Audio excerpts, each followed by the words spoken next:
ایک بیوی اپنے شوہر سے کہتی ہے کہ میں نے اپنا مہر اور اپنے حقوق تمہیں بخش دیے ہیں، تم دوسری شادی کر لو، تو ٹھیک ہے، پر لیکن پہلی کا حق بھی تو ادا کرنا ہوگا۔ دوسری شادی کا معنی یہ تو نہیں کہ پہلی کو چھٹی کر دو۔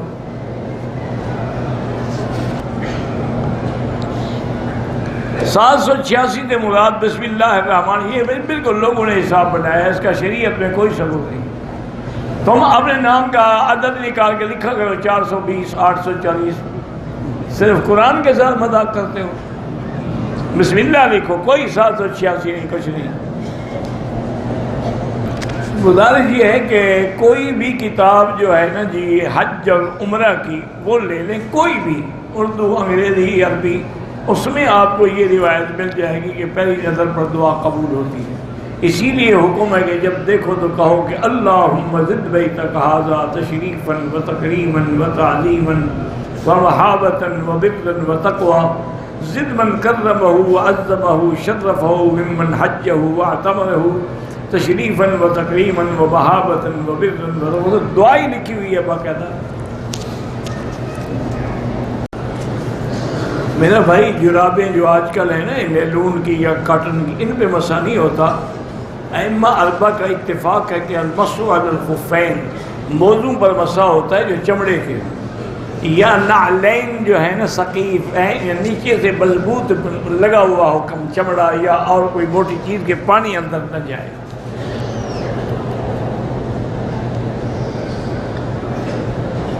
میں ایک مسجد میں امام ہوں، نماز میں تلاوت کرتا ہوں، گھبراہٹ ہوتی ہے، کوئی ایسی بات نہیں۔ نماز سے پہلے پڑھا کرو رب اشرح لی صدری ویسر لی امری۔ اگر احرام کی حالت میں ہم یہاں جو حمام ہیں ان میں جو صابن ہو، اگر خوشبو ہو تو استعمال نہ کریں، خوشبو نہ ہو، اینٹی سیپٹک ہو تو وہ کر سکتے ہیں۔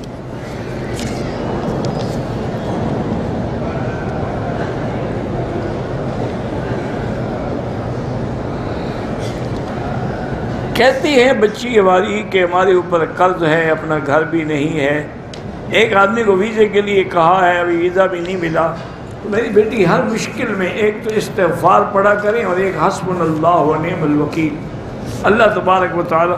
یہ ضروری نہیں ہوتا، ہم نے غلط امیدیں لگا لی، ہر آدمی کے پاس گھر ہے، یعنی آپ وہیں جس محلے میں رہتی ہیں نا پورے محلے پہ نظر، ہر بندے کے پاس گھر ہے، ہر بندہ ویزا لے کے دوسرے ملک میں گیا ہوا ہے، یہ کیا ہے؟ استخارہ کریں، پھر اللہ نے مانگے خیر و مل جائے نا۔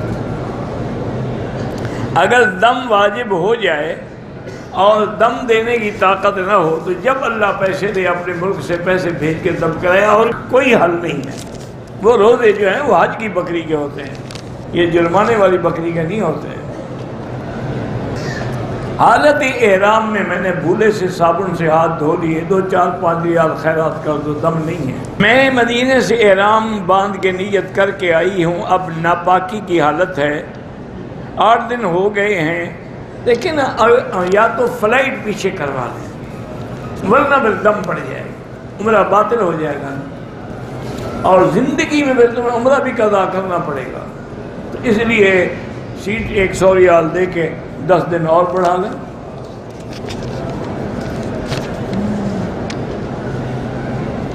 مرد اگر مسجد عائشہ سے احرام باندھے اس کا بھی عمرہ ہو جاتا ہے، زندہ کے لیے عمرہ طواف نہیں، دعا کریں۔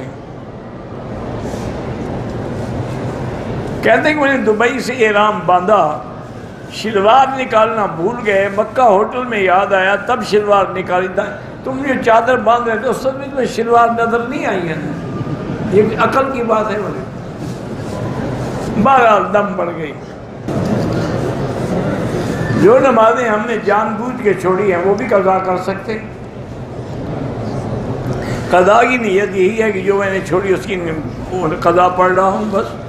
بہرحال پہلے 6 بیٹیاں ہیں، اب بیٹے کی خواہش سورۃ یوسف پڑھ کے دعا کیا کریں۔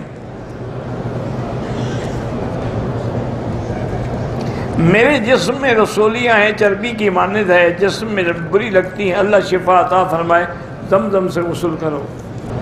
قرضہ ہے تو آپ استغفار زیادہ پڑھیں۔ اللہ سب کی اولادوں کو صالح بنائے، دیندار بنائے، اچھا بنائے۔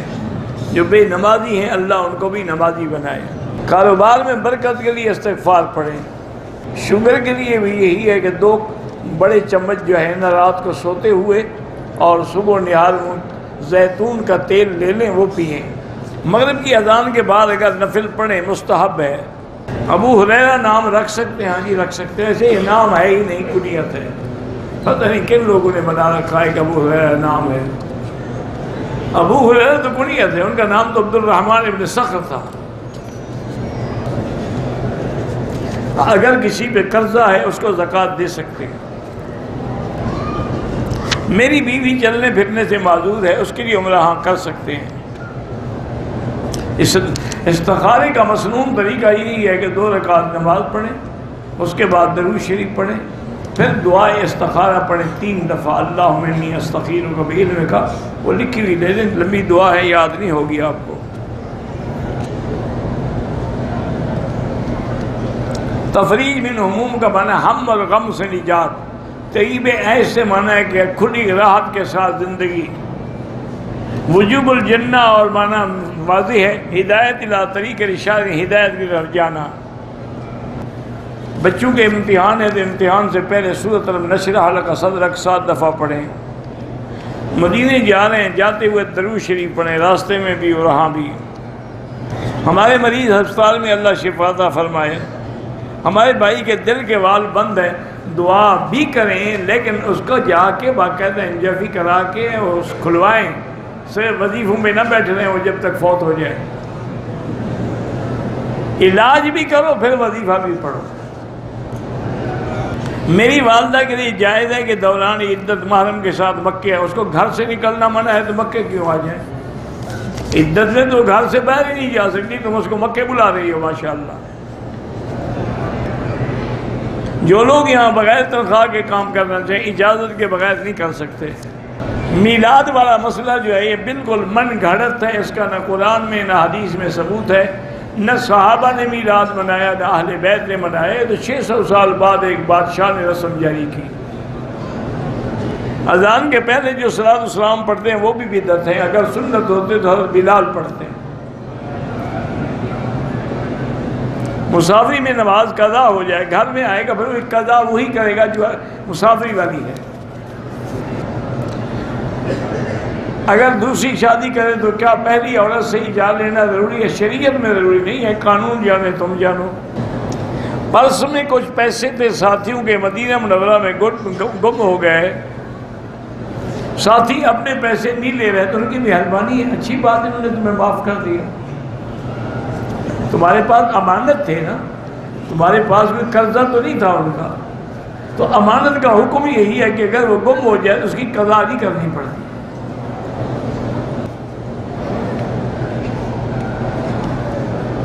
اگر ہم نے عمرہ کیا ہے، سر پہ اس طرح پھروا لیا، دوسرے دن یا تیسرے دن پھر عمرہ پھر بھی اس طرح پھروانا پڑے گا، بال ہوں یا نہ ہوں۔ رکن یمانی پہ حضور پاک نے ہاتھ لگایا ہے اور 70 فرشتہ کھڑا ہے دعا کے لیے۔ 1/4 حصے سر پہ اس طرح پھرنا چاہیے۔ قصر کا معنی یہ ہے کہ کم از کم 1/4 حصہ بالوں کا کٹ جائے، یہ ہے قصر۔ عبادت میں خشوع اور خضوع آئے گا کہ جو بھی تلاوت کرو نماز میں ایک ایک لفظ پہ غور کرو۔ حضور پاک نے عبد الرحمن بن عوف کے پیچھے نماز پڑھی، ہاں پڑھی ہے۔ ہر طواف کے بعد 2 رکعت واجب ہیں۔ افضل عمرہ مدینہ شریف سے ہے، مکے سے نہیں ہے۔ ایک عورت جو ہے عمرے پہ آئی ہوئی تھی، عمارت پہ گئے، سو گئے، 4 پائی گری، اس بیچاری کی ٹانگ ٹوٹ گئی، ہسپتال میں ہے، 15 دن بعد عمرہ کرائے، ٹھیک ہے کوئی بات نہیں، لیکن بہتر یہ ہے کہ دم بھی دیں، کیونکہ جب عذر سے آدمی رک جائے، عذر بیماری ہو یا کچھ ہو، تو فَإِنْ أُحْصِرْتُمْ فَمَا اسْتَيْسَرَ مِنَ الْهَدْيِ، جب تم روک دیے جاؤ تو تمہیں لازماً قربانی کی بکری دینی ہوگی۔ یہ سارا کام وظیفے سے کھانا چاہتے ہیں، کھانا نہ کھائیں جناب، وظیفہ پڑھا کریں، پانی نہ پئیں، وظیفہ پڑھا کریں، یہ کیا بات ہے؟ اسباب پیدا کرو، جب تمہارے پاس دولت ہوگی، پیسہ ہوگا، سب پوچھیں گے بھی نہیں، 3 شادیاں کرو، جب کچھ نہ ہو تو 1 مل گئی اس پر شکر کرو۔ عورت جنازے کی نماز جماعت کے ساتھ پڑھ سکتی ہے؟ پڑھ سکتی ہے۔ بہرحال جو مسجد الحرام میں 1 لاکھ ہے وہ مردوں کے لیے بھی ہے، عورتوں کے سب کے لیے ہے۔ اللہ نے کوئی تکلیف، من عمل صالحا من ذکر او انثی، مرد ہو یا عورت سب کے لیے ہے۔ حدود حرم جو ہے وہ لکھی ہوئی ہے، باہر نقشہ لگا ہوا ہے، پڑھ لیں۔ بہرحال ادھر عرفات تک ہے، ادھر مسجد عائشہ تک ہے، ادھر جیلانہ تک ہے، ساری حدود واضح ہیں۔ یہ سارا جو ہے مکہ المکرمہ کا شہر، حتیٰ کہ مینا بھی حرم میں ہے، مزدلفہ بھی حرم میں ہے۔ واللہ اعلم۔ اللہم صلی علی سیدنا محمد وعلی آل سیدنا محمد کما صلیت علی ابراہیم وعلی آل ابراہیم فی العالمین انک حمید مجید۔ بسم اللہ ما شاء اللہ لا قوۃ الا باللہ، ما شاء اللہ لا یصرف السوء الا اللہ، ما شاء اللہ ما کان من نعمت فمن اللہ، ما شاء اللہ لا حول ولا قوۃ الا باللہ، لا حول ولا قوۃ الا باللہ العلی العظیم، لا ملجا ولا منجا منہ الا الیہ۔ اللہم انا نسألک باسمائک الحسنی وصفاتک العلی، اللہم ارحم ضعفنا واجبر کسرنا واشفنا واشف مرضانا وارحم موتانا واصرف دعانا ولا تخيب رجاءنا برحمتك یا ارحم الراحمین۔ اللہم انا نعوذ بک من البرص والجنون وسیء الاسقام، یا اللہ بیماروں کو شفا عطا فرما، یا اللہ ہماری ظاہری باطنی روحانی جسمانی نفسانی بیماریاں دور فرما، یا اللہ بے حیاؤں کو حیا عطا فرما، بے اولادوں کو اولاد صالح عطا فرما، جن کے گھروں میں بچیاں ہیں ان کے خیر کے رشتے نصیب فرما، یا اللہ بے روزگاروں کو روزگار عطا فرما، قرض داروں کے قرض عطا فرما، یا اللہ جن کا رزق تنگ ہے ان کے رزق میں برکتیں عطا فرما، یا اللہ اس بلد الامین کو قیامت تک ہر فتنے سے محفوظ فرما، یا اللہ ساری دنیا میں جہاں بھی مسجدیں ہیں، مدرسے ہیں، دین کے ادارے ہیں، دین کی جماعتیں ہیں، ان کی حفاظت فرما، یا اللہ مسلمان فلسطین میں ہیں، حلب میں ہیں، شام میں ہیں، کشمیر میں ہیں، عرب میں ہیں، عجب میں ہیں، افغان میں ہیں، ان کی جان مال آبرو عزت کی حفاظت فرما۔ ربنا ظلمنا انفسنا ان لم تغفر لنا وترحمنا لنكونن من الخاسرین۔ ربنا آتنا فی الدنیا حسنۃ وفی الآخرۃ حسنۃ وقنا عذاب النار۔ اسأل اللہ العظیم رب العرش العظیم ان یشفینا، اللہم اشفنا واشف مرضانا وارحم موتانا، وصلی اللہ تعالی علی خیر خلقہ سیدنا محمد وعلی آلہ واصحابہ اجمعین۔ اللہم صلی علی سیدنا محمد وبارک وسلم علیہ۔